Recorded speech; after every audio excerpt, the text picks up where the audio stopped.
সম্মিলিত লোকমঞ্চের আন্তর্জাতিক ধামাইল দিবস উদযাপন। সোমবার শিলচর পার্ক রোড স্থিত সঙ্গীত বিদ্যালয় প্রেক্ষাগৃহে সম্মিলিত লোকমঞ্চ শিলচরের উদ্যোগে আয়োজিত হয় আন্তর্জাতিক ধামাইল দিবস। এদিন অনুষ্ঠানের শুরুতে প্রদীপ প্রজ্বলন করে ও ধামাইলের জনক স্বর্গীয় রাধারমণ দত্তের প্রতিকৃতিতে পুষ্পার্ঘ্য অর্পণের মাধ্যমে অনুষ্ঠানের শুভারম্ভ হয়। এদিন সংস্থার সহ সভাপতি সুপ্রদীপ দত্ত রায়ের পৌরোহিত্যে আয়োজিত অনুষ্ঠানে মুখ্য বক্তা হিসেবে উপস্থিত ছিলেন শিলচর রাধামাধব কলেজের বাংলা বিভাগের অধ্যাপক ডক্টর সূর্য সেন দেব। এছাড়াও উপস্থিত ছিলেন বিশিষ্ট কবি সাহিত্যিক অঞ্জুয়েন্দ্র, বিজেপি কাছাড় জেলা কমিটির প্রাক্তন সভাপতি বিমলেন্দু রায় সহ অন্যান্যরা। এদিন স্বাগত বক্তব্য রাখেন সংস্থার সাধারণ সম্পাদক ভাস্কর দাস। এদিনের অনুষ্ঠান সঞ্চালনা করেন সংস্থার প্রচার সম্পাদক কমলেশ দাস ও কোষাধ্যক্ষ ঝিমলি নাথ। ধন্যবাদ সূচক বক্তব্য রাখেন সাংস্কৃতিক সম্পাদক কানাইলাল দাস। অনুষ্ঠানের শেষ পর্বে কাছাড়ের অতিরিক্ত জেলা আয়ুক্ত যুবরাজ বরঠাকুরের আকস্মিক প্রয়াণে শোক ব্যক্ত করে 1 মিনিট নীরবতা পালন করা হয়। উল্লেখ্য, এদিন লোকসংস্কৃতির প্রচার প্রসার ও সংরক্ষণের স্বীকৃতি স্বরূপ হাইলাকান্দির মিতালিস গ্রুপের তরফে সম্মিলিত লোকমঞ্চকে সম্মাননা প্রদান করা হয়।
গেলে আমাদেরকে বাউল শিল্পী রাধারমণের কাছেই যেতে হয়।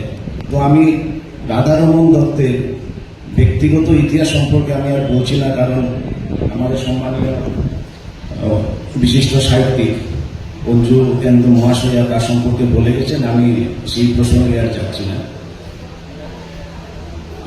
একটু ব্যাখ্যা এখানে প্রয়োজন লোকসংস্কৃতির প্রসঙ্গে, কারণ আমরা জানি লোক মানে হচ্ছে একটা নির্দিষ্ট ভূখণ্ডের ভৌগোলিক একটা ভূখণ্ডের মধ্যে একই বিশ্বাস, আচার, আচরণ সমস্ত নিয়ে যারা বসবাস করে গোষ্ঠী, তাদেরকে নিয়ে লোক বলা হয়। তার অনেক ব্যাখ্যা আছে, আমি সেদিকে যাচ্ছি না। এবং লোক সমাজে প্রচলিত তার সাহিত্য লোকসাহিত্য, তার সংস্কৃতি হচ্ছে লোকসংস্কৃতি। এবং লোকসংস্কৃতিতে ব্যক্তির প্রাধান্য কম, গোষ্ঠীর প্রাধান্য প্রধান। গোষ্ঠী হচ্ছে লোক। তাইলে কেন রাধারমণের দত্তের জন্মদিনকে ধামাইল দিবস হিসেবে পালন করা হবে?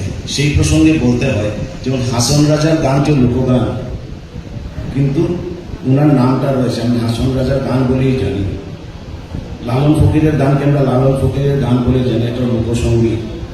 লোকসঙ্গীতের আলোচনায় বা লোকসংস্কৃতির আলোচনায় দেখা যায়, বলা হয় যে লোকসাহিত্য ব্যক্তি বিশেষের সৃষ্টি না, গোষ্ঠীর সৃষ্টি। কিন্তু গোষ্ঠী তো আর একসাথে বসে সৃষ্টি করে না। প্রথমে যে কোনো একজন ব্যক্তি সৃষ্টি করে, তারপর সেই সৃষ্টিটা সমগ্র গোষ্ঠীর হয়ে যায়।